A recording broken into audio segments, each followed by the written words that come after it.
Our next interview is with Bob Seymour of Colebrook Book Barn in Colebrook, Connecticut. And Bob, can you just give us a little thumbnail sketch of your background, education, family, how you got started in the book trade, something like that? Just give us a little bio. Well, my father started the business, the Colebrook Book Barn, in the early 50s when I was probably 12 or 13 years old. So I've been working with him through high school. And when I got out of high school, I opened my own store in Canaan, Connecticut. And that lasted about 2 years. I didn't make much money. And after that, I went in the Army and worked for a living until I was, 37. And then I went in the book barn, or in the book business full time, and joined ABA, and here I am. Do you have any brothers or sisters? One brother, one sister. Do they have any book interests? They're both readers. But that's about the yeah. extent of it. Bob, what is your internet presence or internet experience? Are you on the internet, first of all? I'm on the internet. I only have 700 books. It's a very small part of the business. And I just put the 700 on just to have a presence. I expect down the road I'll do more, but at the moment it's a very small part of the business. Mm-hmm. And for those who don't know, Bob has a huge book barn in Colebrook, and don't go there in January. That's right. It's not a good piece of advice, but go there any other time of January or February. Were there, other than your dad as a bookseller, were there any other people that you can remember who were friendly, who were helpful, who made your being a bookseller a little easier for you? Well, there were a lot of people. I think Howard Mott is probably the most influential person. When I opened my first store in Canaan, which is between Colebrook and Sheffield, where Howard was. Yeah. And Howard was my best customer, pretty much my only customer some weeks. And but he and Phyllis would come down and stop in the bookshop probably at least once a week. And I know Howard bought books from me that he didn't really want or need, just to he was an encourager. Me, right? Yeah. Encourage me in the business. And so he was a major influence on my continuing in the book business, I would say, outside of my dad. Anybody else you can think of?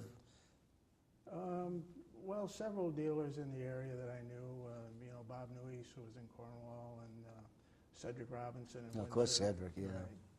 So the nature of the business, that dealers encourage other people to get into it and stay in it. Yeah. Bob, what are some of your fond recollections of the early years of your book selling, other than Howard Mott helping you out? Do you have? Was there anything spectacular or exciting or bad that happened to you as a young bookseller starting out?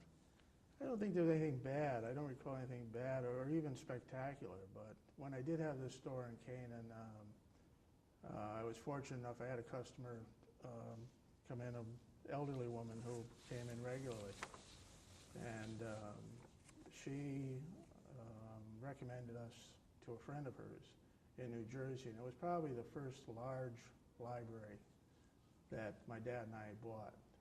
It was, modern first, limited editions club, and a very fine library, and that more or less started us in better books, good books.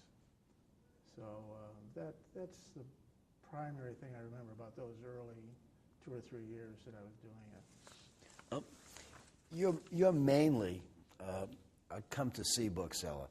I don't recall you being a catalog issuer or a list issuer. People want to see your books, they have to come to Colebrook Book Barn. Well, I put out 20 catalogs over the period mid-'70s to probably early 80s.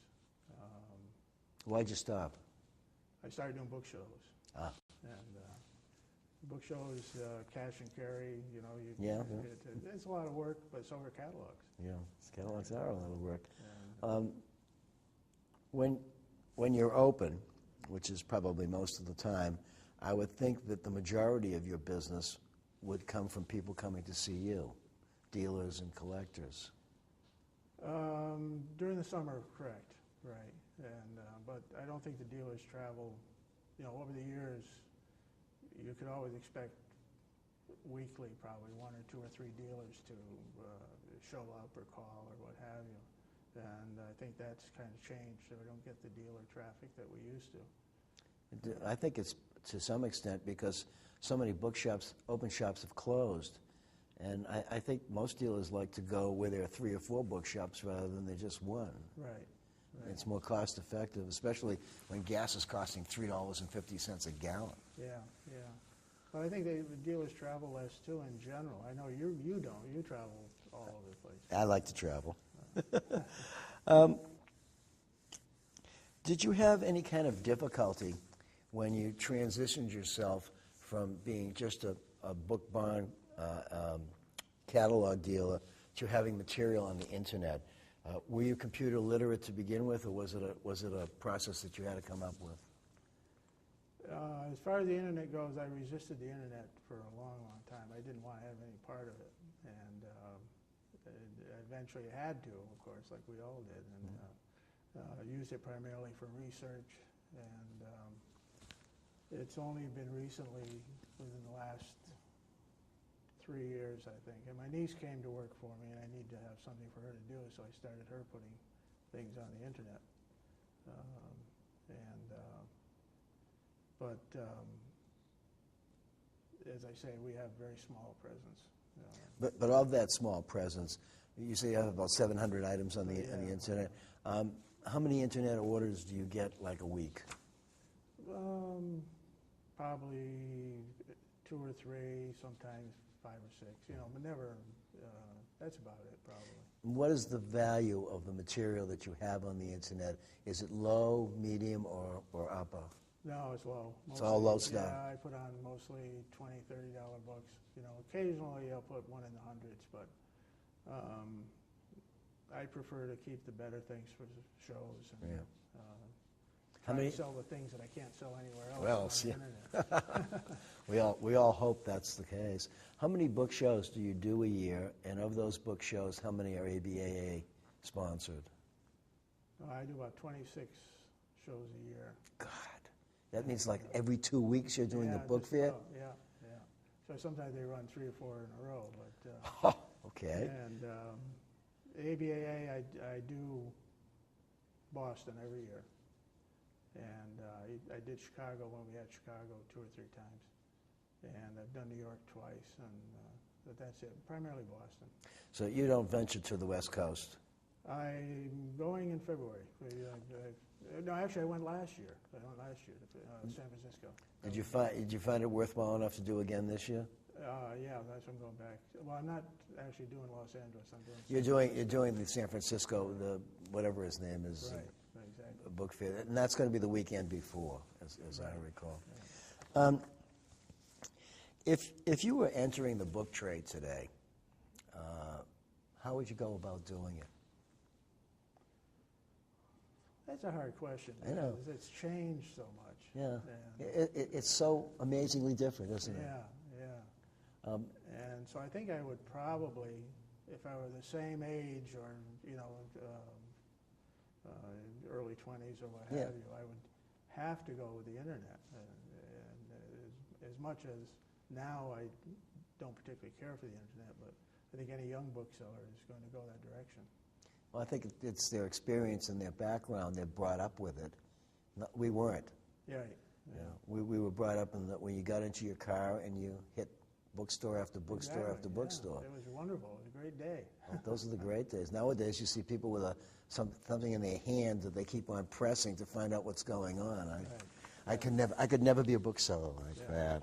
Yeah, they don't need to know anything because they can look it up on. Yeah, that's the bad part about it, isn't it? Because if you have things that you want to research, you can learn. But if you just have to look it up on the internet, you're not learning anything. You're just copying, aren't you? Right.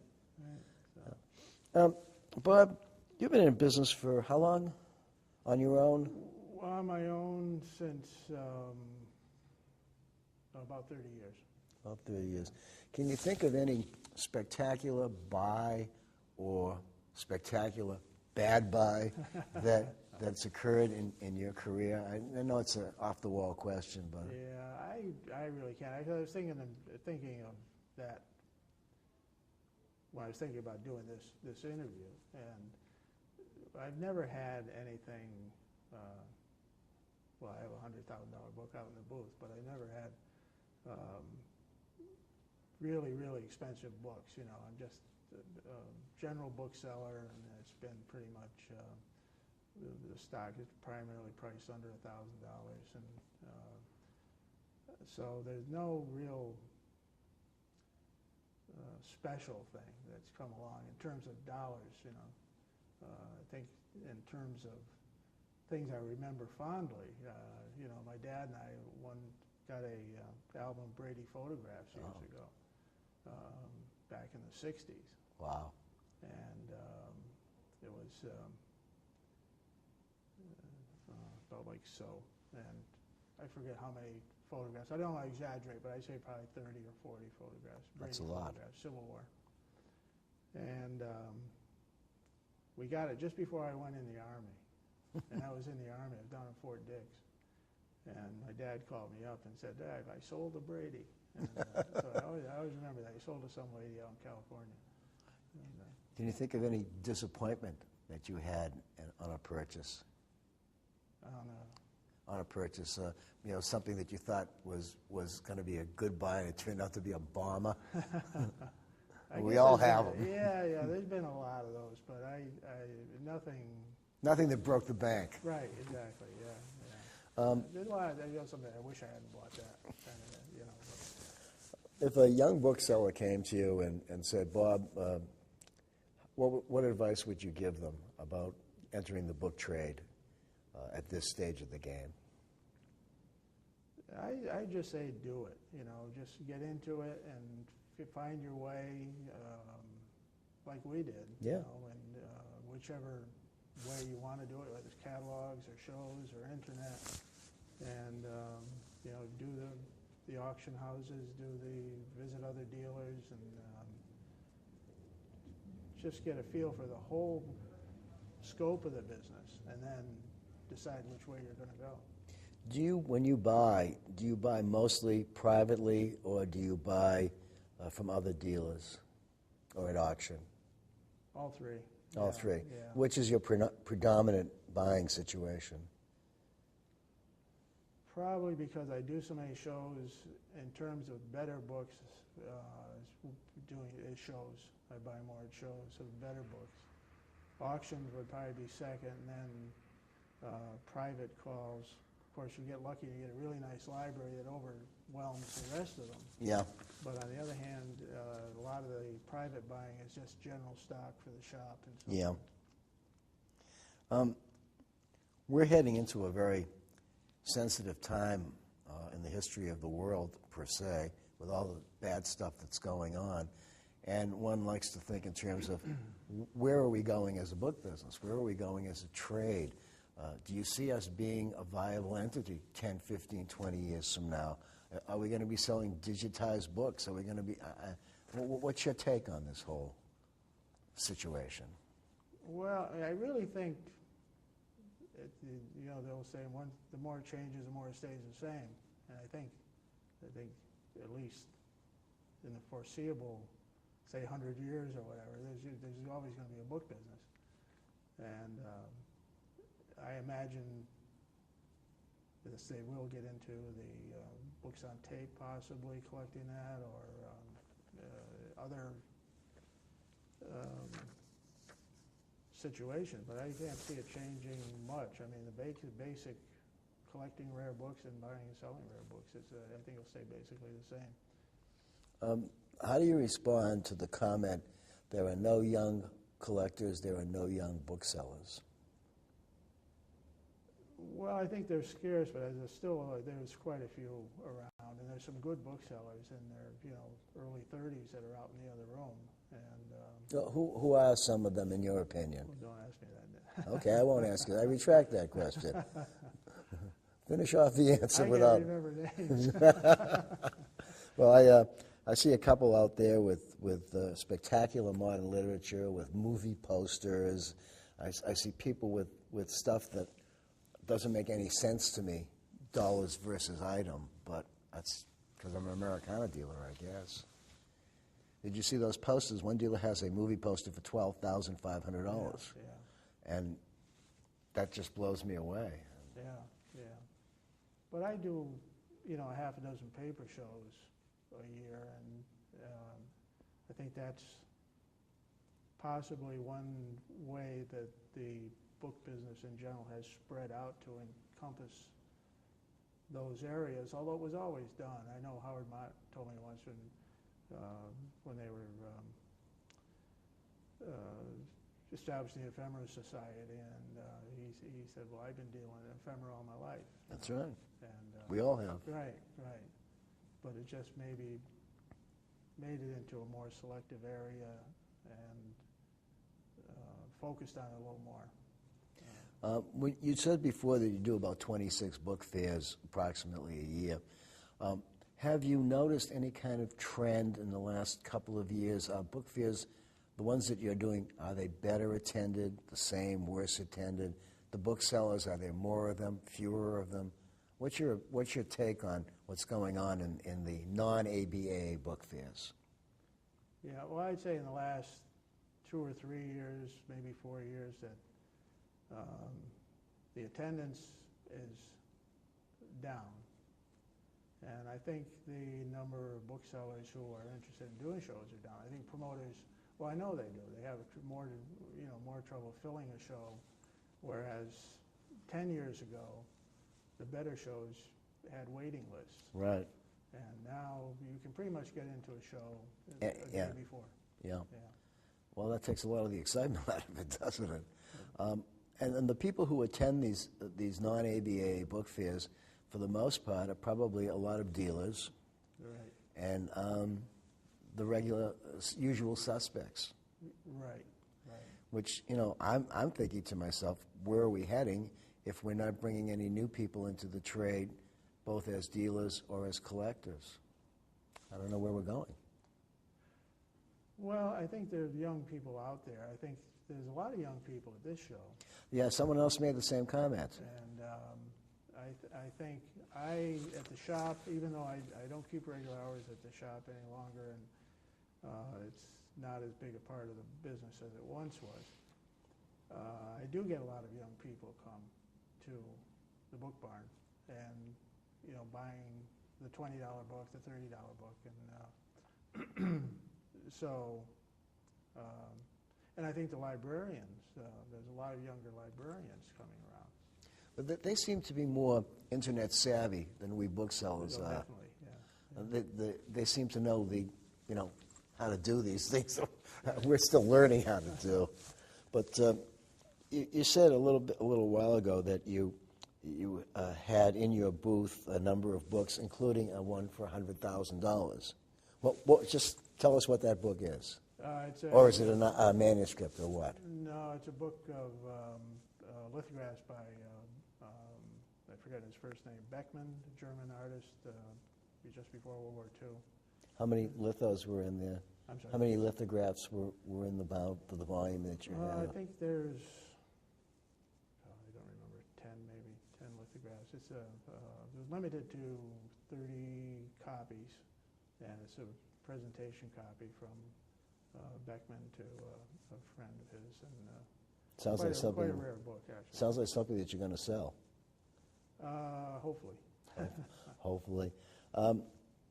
Bob, before we conclude our little interview, Doug Harding, when I asked him this, the question is as to what are the essentials of success in the book trade today, Doug Harding said, own your own building. And I think that's pretty damn good advice. Yeah. But you already own your own building. Right. So what other advice might you proffer on to someone if they asked you? I don't know. Outside of what I said before, about just trying the different facets of the business and choosing what suits you best. I couldn't really give you a good answer. Well, that's okay. Outside of going your own building, which Yeah, I mean, that to me is a pretty crucial first step. I asked this of Russell. I'll ask it of you. Are you in this for the long haul, or are you going to retire somewhere along the line and get rid of your books? I doubt if I'll retire. I think I'll probably die. With your boots on? That's right. Okay, great, Bob. Thanks very much. Appreciate it. Thank you, Michael.